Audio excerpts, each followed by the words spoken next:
hamma burun to'si qiyshiqligida operatsiya qilish shart degani emas. 80% statistikada 80% odamlarda burun to'si qiyshiqligi aniqlangan. Masalan, o'shandan taxminan hayotda o'zi 25-30%. tug'ma men shunda ko'pi o'zi tug'ma o'zi qiyshuv. Tug'ma qiyshuv. Ya'ni shunaqa narsa borda, burun to'si qiyshiq, lekin nafasga xalaqit bermaydi. Burun to'si qiyshiq, lekin nafasga xalaqit beradi. Nafasga xalaqit beradigan paytda operatsiya ko'rsatma bo'ladi. Boshqa paytda qilish kerak emas. Ya'ni ko'proq masalan yosh doktorlarimizni burun to'si qiyshiq ekansizda operatsiya qilish kerak deb tashxis qo'yib, bemorlar shunaqa miyasiga kirgizib qo'yadi. Endi bu noto'g'ri narsa. Ya'ni o'zim chunki salkam 13 yildan beri aynan lor xirurgiya bo'yicha shug'ullanamiz. Deyarli har kuni operatsiya adashmasam shu kungacha 6000 dan ortiq operatsiya bajarganman. O'zim bevosita shu tajribadan kelib chiqib, mana shunaqa maslahat beraman.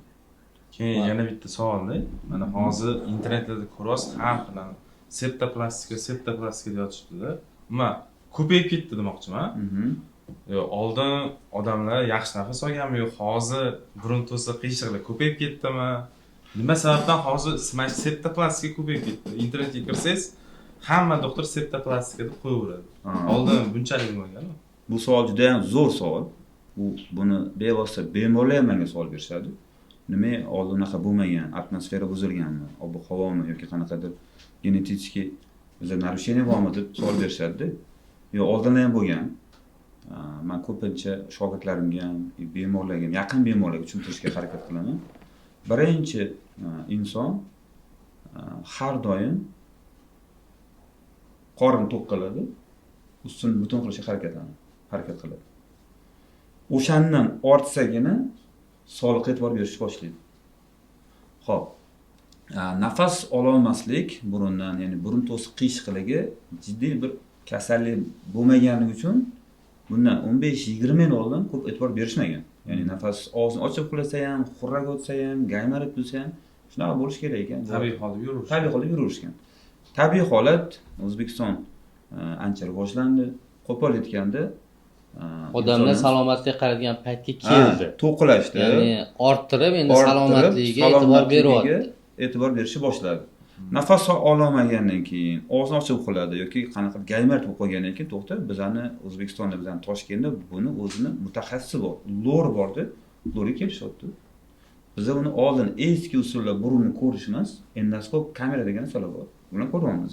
Bundan tashqari kam xarajat va tez bo'ladigan 3D rentgen bor. Ko'p informatsiya beradi. Uni ko'ryapmizda haqiqatan burun to'si qiyshiqligi aniqlanmoqda. Va aynan shu burun to'si qiyshiqligi o'sha bemorimiz uxlashga xalaqit beryapti, og'zini ochib uxlashga xalaqit beryapti, ya'ni uxlayapti, xurrak o'tyapti va ko'pincha surunkali bosh og'riq chaqiradi. Tavsiya beramiz septoplastika operatsiyasi bajarishga. Shu bilan bir qatorda hammada alhamdulillah o'zini sog'lig'iga e'tibor beradigan zamon kelgani uchun hamma lorga boryapti. Tabiiy holat burun to'si qiyshiqlik aniqlangandan keyin operatsiya ko'rsatma bo'lyapti, o'sha operatsiya bajarilyapti. Va shu bilan bir qatorda adenoid ham shunaqa. Nafaqat kattalarda, kichkinalarda ham tasavvur qiling, bola tug'ildi, taxminan 2 yoshdan keyin ko'pincha adenoid rivojlanadi. Ota-onasi nima deb shikoyat qiladi? Ko'pincha og'iz ochib uxlayapti, kattalik o'sha xurrak o'tadi deydi. Xo'p, bu birinchi shikoyat. Ikkinchi shikoyati tez-tez shamollaydi deydi. Bolam ko'rib bering, tez-tez shamollaydi. Uchinchi shikoyati tez-tez shamollagandan keyin tez tuzalib ketmaydi, ya'ni surunkali bo'lib qoladi. Masalan, qo'shnining bolasi ham kasal bola, bir ikkalasi u bola 4 kun 5 kun tuzalib ketsa, meni bolam 15-20 bir oygacha burun oqib yuradi.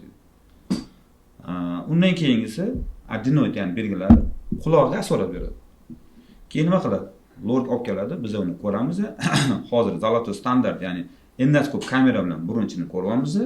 Burun ichida adenoid aniqlanmoqda. Adenoid ham darajasi 3ta, ko'pchilik biladi buni, ya'ni bu bilan boshiga o'tganlar bilishadi. Birinchi darajada operatsiya qilinmaydi, ikkinchi, uchinchi darajada operatsiya qiladi. Maqsad bolani kelajakda yaxshi o'sib rivojlanishi uchun, kasallik bo'lmasligi uchun.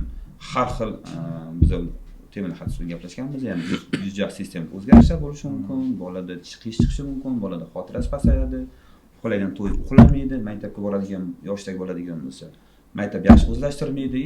O'qituvchilar ko'pincha mana shu bola uxlab o'tiradi yoki yaxshi o'zlashtirmaydi deb shikoyat qiladi. O'shaning uchun bu aytganimdek o'ziga qaraydigan zamon keldi, sog'liqqa e'tibor beradi, ota-ona lorga boradi. Tabiiy holat o'zim men shu masdan shunaqa foydalanib o'tib ketishim kerak. 4 ta farzandi bor, 3 tasini adjunant operatsiya qilgan. Uni o'zidan guvoh bo'lgansiz. Kichkinasini 1,5 yoshda, kattasini 5 yoshda.